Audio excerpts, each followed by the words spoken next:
What's a periodontis? What? A paradox? Periodontis. It's like some kind of special dentist. Is it? I don't know. I don't know. Like pericarp? Like the outside of your... I don't know. Like pericarp is like on a kernel of corn. Yes. The little bit in the middle is called the pericarp. The heart of the corn, kernel. It's the starchiest part is called the pericarp, I think. It's like periodontis, like I don't know. Maybe it has to do with gums or like the roots or something like that. Sit on. Yes, it's on. I switched it off now. With your magic wand. Yeah, it's on. May 28th. Sean Gui in the place where no one goes. Today's word is crispy.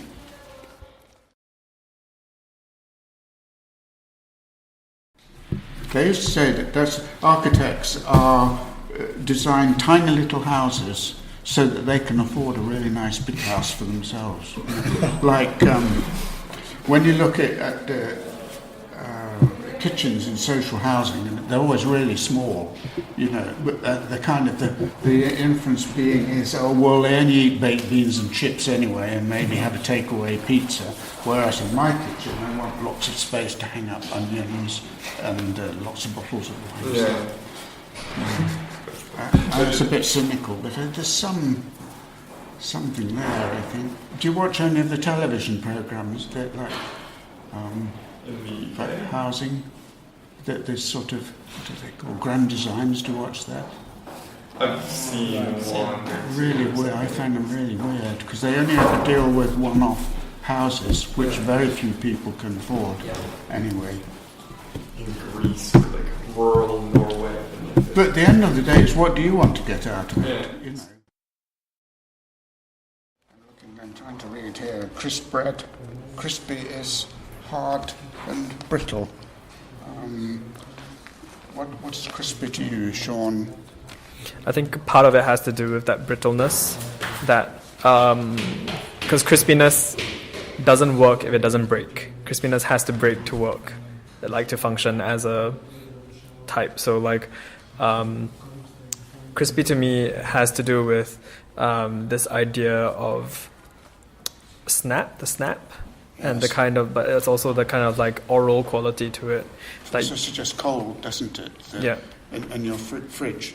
Yeah, you have crisp lettuce and stuff like that. Mm-hmm. Maybe it has to do with that kind of like. I think in the fridge, I don't know. There's also that idea of like crisp air, and like a crisp smell. Yes. Kind of thing, not just the crisp texture. I'm not sure what that is. Maybe it's the sharpness. Because of the sharpness of the brick, maybe is what it's referring to. Because like crisp air. It's funny enough, it refers to brick. Yeah. Yeah. Yes. Yeah. And also, so you've got this drawing here. Yeah. It's one of your 6 characters in search of a host. So, how is that drawing dealing with your something you call crisp?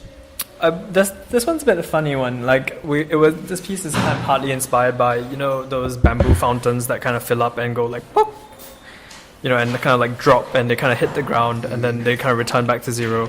And it had to do with kind of like this. Like I wrote about this piece as having it being a very ambiguous form. Like you don't know what it's for, but at the same time, it has a very specific balance and a very specific shape. And so there's that kind of like tension between not knowing what it's for and also having been designed and like it looking and balancing in a very specific way that seems to suggest that it means something, but when really we only gave it the intentional balance as a joke, almost as kind of like to play with the perception of what it could be. And you've made this out of what? Tube? It's tube metal, and this piece, which is shorter, you would expect it to balance on this side, but it actually balances on this side because there's a heavier rod inside here. So it plays with your perceptions of how the piece should behave and should respond. And I think that intentionality of the balance is the kind of key to this piece. How that implies crispiness, I think there are lots of like ideas that we had about it. Yes, because you suggest that there are different levels of crispiness. There are different levels of crispiness. So I think this one is is in a strange way, crispiness, the crispy reaction should only happen once. It should just break, and then that's the crispy moment, right? But this one, for some, we were trying to think of something that could keep being crispy. So every time you kind of misjudge it, it drops and it goes bong, it goes ping, and it's a metal, kind of hollow metal sound. That's what we call the crispy sound. And I think that's what we were interested in, is this kind of high-level crispy. It's high-level, it's repetitive crispy, which is a funny one. Low-level crispy, that's juicy crispy. This is very uncrispy in some ways, and so I think crispy is, in this case, is something that it's crispy when you least expect it. Okay. Yes. So there are two types of soap: transparent, more organic one, and goat milk. This one? The white one, which you see, it's a goat milk. I like to wash my and the blue hands one. with it. I like to bathe in goat's milk. Is that good? No, it's more with the orange peels with this one goat milk with the transparent soap. Goat's milk's this one, dude. Good, it smells like.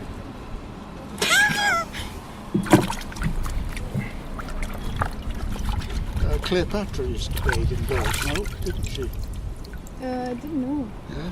Do you want this? I don't like that. Don't share soaps. Got it dead. This is also some of the blue ones. It leaves some blue traces on your hands. But it's also soap. Oh,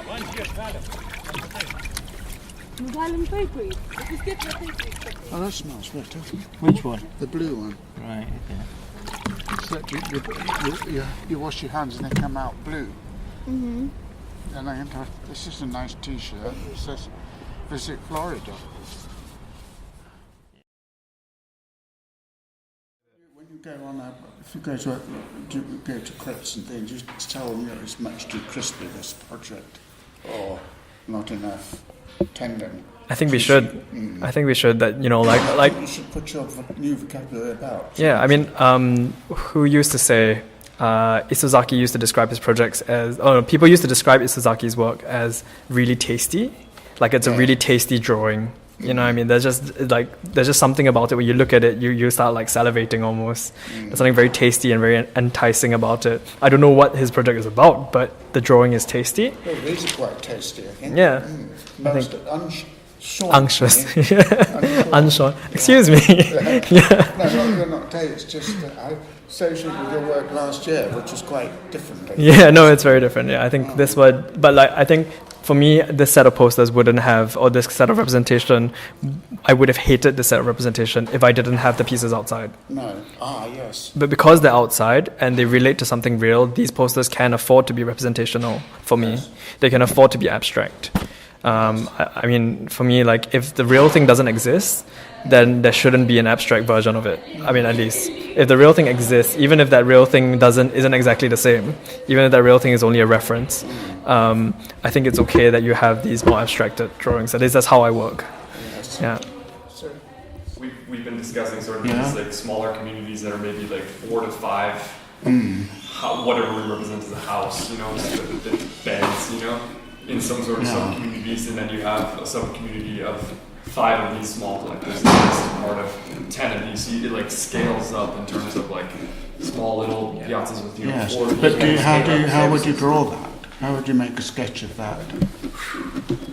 I mean, somebody to look at is Cedric Price's drawings. He was a shit draftsman, and he didn't care. And yet, he could, in a shit drawing, he could tell you do more about an idea than half the AA can in sort of 18 acres of AAO laser prints. That's my view, anyway.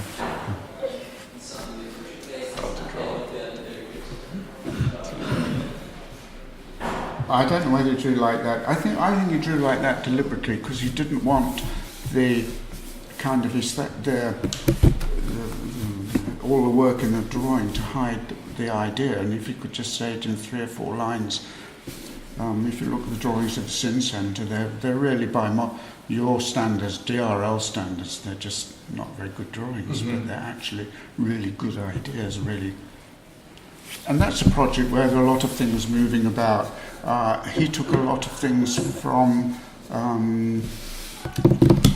airports, because airports are highly mobile sort of environments, aren't they? They have stairs which move, escalators which move, all kinds of things which move around. Yeah. And yet there's always some sort of mother, not a mother ship, a mother building, isn't there? Which all the sort of stuff moves So around. now we've done our ablutions, There we are. Yes. we can start our general meeting. Yes. How are you, David? I'm very well, except I haven't done the minutes from the previous meeting. Right. No. This is, So I'm going to resign my post as secretary. who's going to take it up? I don't know. Did you get the reference to a register to open up our Yes, minutes? it has. So And we've where got are to- we on the register at Well, the moment? we're very bad at the moment with Lawn because we're not taking the register Right. at the annual general meetings. And it should be quite easy because there's not many come. No. Well, they're kind of fleeting, aren't they? I mean, you Yes. could say, potentially we have millions. I could say. Yeah. No, so I'll sort that out. Call a register in future. Do you think there's a need for a register then? Yes, then we know where everybody is.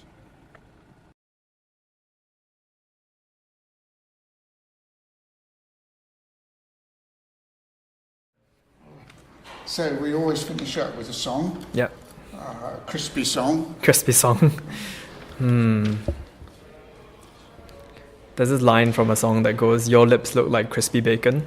Oh, really? Yeah, I think it was meant to be an insult. Yes. Yeah, Oh, sounds quite insulting. Tastes like bacon. Tastes like bacon's okay, I And think. so crispy is this week, is it? Crispy is this 7th week? of May to the 30th. Oh no, sorry.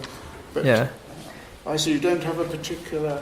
we don't. word Yeah, of the week. No, we I don't, see. yeah. So it just relates to the whole project. Yeah. Right. Well, thank you very much. Thank you very Sean. much. Thank you, It's a very David. good interview. Yeah. I've come to a very brilliant knowledge of crispy. Crispiness. Yeah. Yes, well, I think it's just the start, really. Yes. Like we've got to start using these words for it to make sense. And I guess that relates to the whole play. Maybe you need to make your own little film about the project, which is just using these words. How are you going Yeah, to? I think that'd be a really good idea to because obviously the whole performance is inspired by 6 characters in search of an author, and this idea of the half-formed character and how the half-formed character plays out its own destiny. It also says that crisp can be used in terms of a person who's rather crisp. It's kind of very precise. Like I think maybe Gabby is a good person for that. Yes. Do you remember Gabby last year, the Dust Girl? She co-designed these pieces, and she's very crisp in her actions and very Yes. intentional. She's to the point. Maybe I think is I that? prefer it to rigor as a word. Yeah, Crisp. crispy. Yeah. Yeah, Yes. maybe that's really Okay, good. thank Yeah, you. thank you very much. Very much.